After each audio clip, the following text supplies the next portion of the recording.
नमस्कार. श्री स्वामी समर्थ सर्वांना. आजच्या व्हिडिओमध्ये तुम्हा सगळ्यांचं खूप खूप स्वागत आहे. स्वामी तुम्हा सगळ्यांना कायम सुखी ठेवो ही स्वामीचरणी प्रार्थना करते आणि आजच्या व्हिडिओला सुरुवात करते. तर आजचा व्हिडिओ असा आहे की आता उद्या आहे गुरुवार, तर उद्या आहे रामनवमी. रामनवमी असल्यामुळे आपण आपल्या घरातील काही संकटे, अडचणी, दोष दूर होण्यासाठी आपल्या मुलांची अभ्यासात प्रगती व्हावी, नोकरीमध्ये प्रगती व्हावी असे प्रत्येक आईवडिलांना वाटत असते.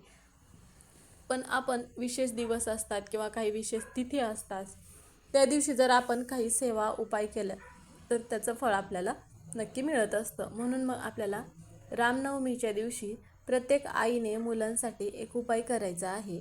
तर हा जो उपाय आहे तो मी पुढे सांगणारच आहे. तर हा उपाय केल्यानंतर मुलांमध्ये जर काही दोष असतील तर मुलांचे दोष दूर होतात, मुलांवरती काही अडचणी येत असतील तर त्या अडचणी दूर होतात, सतत कोणतं ना कोणतं संकट येत असेल तर ते दूर होतं. तर हे सगळे जे आहेत तर ह्या सगळे दोष दूर झाल्यानंतर मुलांची प्रत्येक क्षेत्रामध्ये प्रगती होत असते. तर त्याबद्दलचीच माहिती आपण आजच्या व्हिडिओमध्ये घेणार आहोत. व्हिडिओ शेवटपर्यंत बघा म्हणजे तुम्हाला ही माहिती पूर्णपणे समजेल. व्हिडिओ आवडला तर व्हिडिओला लाईक करा, चॅनलवर नवीन असाल तर सबस्क्राईब करा, व्हिडिओला हाईप करायला विसरू नका. आता रामनवमी म्हटलं की भगवान श्रीरामाचा उत्सव हा सगळीकडे खूप मोठ्या उत्साहाने साजरा होत असतो. तर रामनवमीच्या दिवशी आपण विष्णू सहस्त्रनाम हा जो ग्रंथ आहे तर या पवित्र ग्रंथाचे मग आपण पठण करायचं आहे. किंवा जर तुम्हाला नाही शक्य झालं तर रामनवमीच्या दिवशी आपण उपवास तर करतच असतो, त्याचप्रमाणे रामरक्षा पठण मग आपल्याला करायचं आहे.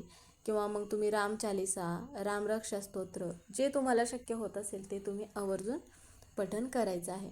आता रामनवमी हा जो सण आहे तर भगवान रामाचा जन्म उत्सव म्हणून सगळीकडे खूप मोठ्या उत्साहाने साजरा होत असतो. तर हा जो दिवस आहे तर चैत्र महिन्यातील शुक्ल पक्षाच्या नवमी तिथीला हा साजरा होत असतो.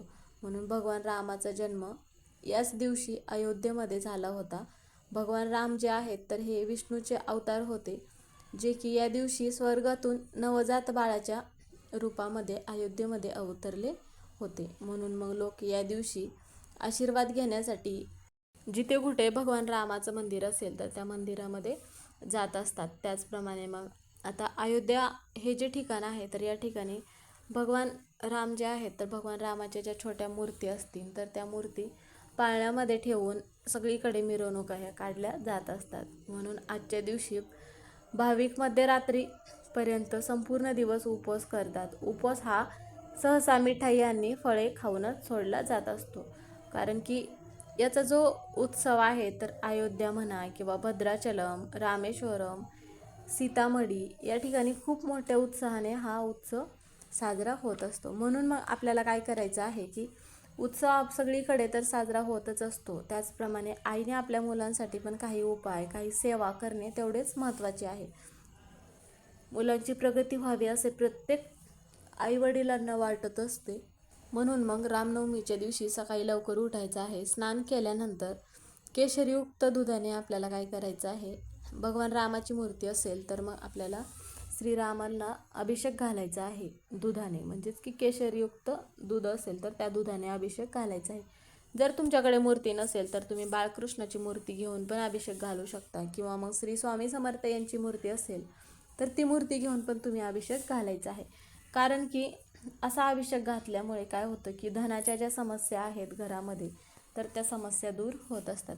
घरामध्ये वादविवाद होत असतील तर राम आणि सीताची पूजा करावी.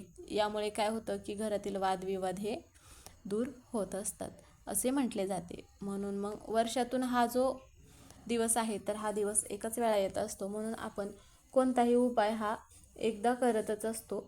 त्यामुळे मग मुलांसाठी आईने उपाय आवर्जून करायचा आहे. देवघरामध्ये एक दिवा लावायचा आहे, अगरबत्ती लावायची आहे, धूपदीप लावायचा आहे आणि वातावरण प्रसन्न करून घ्यायचं आहे. आणि देवघरापुढे आपल्याला एक आसन घेऊन बसायचं आहे.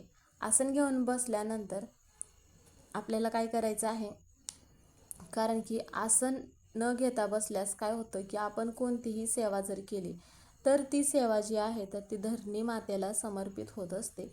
म्हणून आपण कोणतीही सेवा म्हणा किंवा कोणताही उपाय करत असताना आसन घेऊनच बसायचं आहे. त्यानंतर आपल्या मुलांना जवळ घेऊन बसायचं आहे. लहान मुलं असो किंवा थोडीशी मोठी असले तरीही हरकत नाही. उजव्या हाताची जी बोटं आहेत तर ते करंगळी सोडून मधली 3 बोटं मुलांच्या कपाळावरती ठेवायचं आहे आणि रामरक्षा म्हणायचं आहे. आता बऱ्याच वेळा काय होतं की रामरक्षा बऱ्याच जणांना माहिती नसतं. तुम्ही गुगलवरती यूट्यूबवरती सर्च केला तरी तुम्हाला मग माहिती होईल. आणि मुले जर तुमच्या घरातील खूपच मोठी आहेत तर तुम्ही मग काय करायचं आहे त्यावेळेस त्याच मुलांना आसनावरती बसायला सांगायचं आहे. आता म्हणजे मुलं काही कॉलेजला जाणारे असतील किंवा शाळेत जाणारे असतील, मोठी असतील मुलं आणि नोकरी करत असतील तर त्यावेळेस स्वतःलाच तुम्ही हा उपाय करायला सांगू शकता. लहान असतील तरच मग आईने करायचा आहे. नंतर मग मुलांच्या कपाळावरती त्या मुलांना हात ठेवायला सांगायचा आहे आणि रामरक्षा म्हणायचं आहे. आता रामरक्षा जरी तुम्हाला माहिती नसेल तरी गुगलवरती यूट्यूबवरती सर्च करायचं आहे. मुलं ज्यावेळेस आसनावरती बसत असतील त्यावेळेस मग आसन घेऊनच बसायला सांगायचं आहे मुलांना. आणि मधली जी 3 बोटं आहेत तर ते काय करायचं आहे कपाळावरती लावायचं आहे आणि रामरक्षा स्तोत्र म्हणायचं आहे. मुलांनी सेवा केली तर जास्तीत जास्त प्रभाव हा पडत असतो. म्हणजे स्वतःसाठी मुलांनी स्वतः सेवा केली तर त्याचा प्रभाव जो आहे तर तो जास्तीत जास्त पडत असतो. म्हणून मग रामनवमीला ही जी सेवा आहे तर ही सेवा करण्याला खूप महत्त्व दिले जाते. मुलांना फक्त म्हणजेच की मुलांची प्रगती होण्यासाठीच आपण भगवान श्रीरामाला प्रार्थना करतो. घरामध्ये सतत पैशाच्या अडचणी येत असतील किंवा घरामध्ये काही समस्या निर्माण होत असतील तर तेव्हा मग संपूर्ण हनुमान चालीसा म्हणायचा आहे. तुमची कोणतीही इच्छा असेल तर ती इच्छा पूर्ण होण्यासाठी आपल्याला ही सेवा तर आवर्जून करायचं आहे. आता ही सेवा म्हणा उपाय म्हणा करत असताना ज्या महिलांना मासिक धर्म असेल तर त्या महिलांनी चुकूनही पठण करू नये. कारण की असे म्हटले जाते की आपण ज्यावेळेस भगवान श्रीरामाची सेवा करत असतो त्यावेळेस घर पवित्र असलं पाहिजे. आणि घरामध्ये जर सुतक असेल तर घरामध्ये कोणत्याही व्यक्तीला म्हणा किंवा कोणत्याही घरातील आईला म्हणा किंवा मुलं असतील मोठी तर मुलांना पण हा उपाय करता येणार नाही. कारण की उपाय करत असताना आपण देवघरापुढे बसूनच उपाय करत असतो त्यावेळेस मग हा उपाय करता येणार नाही. बऱ्याच वेळा काय होतं की आपण कोणते सेवा उपाय करत असताना काय होतं जिथे कुठे जर मंदिर असेल तर तुम्ही मंदिरामध्ये बसून पण हा उपाय करू शकता. जवळपास जर मंदिर नसेल श्रीरामाचं तर तुम्ही घरी पण हा उपाय केला तरी हरकत नाही. पण काय होतं की मंदिरामधील जे वातावरण असतं तर ते अत्यंत पवित्र वातावरण असतं. त्यामुळे आपण कोणतीही सेवा उपाय केले तर त्याचं फळ आपल्याला लगेच मिळत असतं. म्हणून तुमच्याकडून जर शक्य होत असेल तर तुम्ही पण मग आवर्जून मंदिरामध्येच हा उपाय करायचा आहे. जरी आईला शक्य नाही झालं तरी मुलगा मोठा असेल तर मुलाने स्वतः हा उपाय स्वतःसाठी करायचा आहे. तर तुम्हाला माहिती कशी वाटली कमेंट करून नक्की सांगा. कमेंटमध्ये श्रीराम लिहायला विसरू नका. व्हिडिओ पूर्ण बघितल्याबद्दल धन्यवाद.